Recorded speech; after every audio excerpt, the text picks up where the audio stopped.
लाभ हानि का ये बहुत ही खूबसूरत सवाल लेकर आया हूं आपके लिए, जो आपसे अक्सर एग्जाम में पूछ लिया जाता है। कह रहा है कि एक वस्तु को अंकित मूल्य के 90% पर बेचने पर 7% की हानि होती है। यदि वस्तु को अंकित मूल्य पर बेचा जाता है तो प्रतिशत लाभ कितना होगा, ये आपसे पूछा गया है।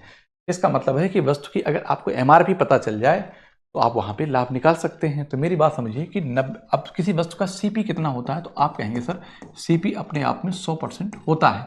7% हान पे बेचेगी, इसका मतलब वस्तु 93 में बेचेगी, लेकिन बेची कितने गई है, तो मैं इसको 90 को फ्रैक्शन में लिखूंगा 9/10। आप कहेंगे कि वस्तु की एमआरपी कितनी है, 10 है, और सेलिंग प्राइस क्या है, इतना है। ठीक है ना, इतने बेची गई है।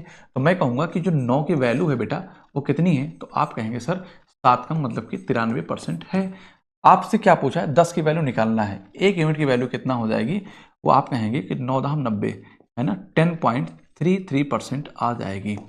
ठीक है, आप 10%, 10 क्या है एमआरपी पे, अगर 10 की यूनिट पे वैल्यू बेचा जाए तो कितना होगा, तो आप कहेंगे कि 103.33% हो जाएगा।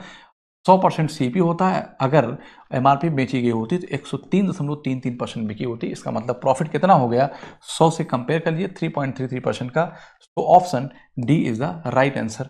ऐसे ही बेहतरीन सवालों को देखने और करने के लिए लगातार हमारे साथ आप बने रहिए। Thank you so much.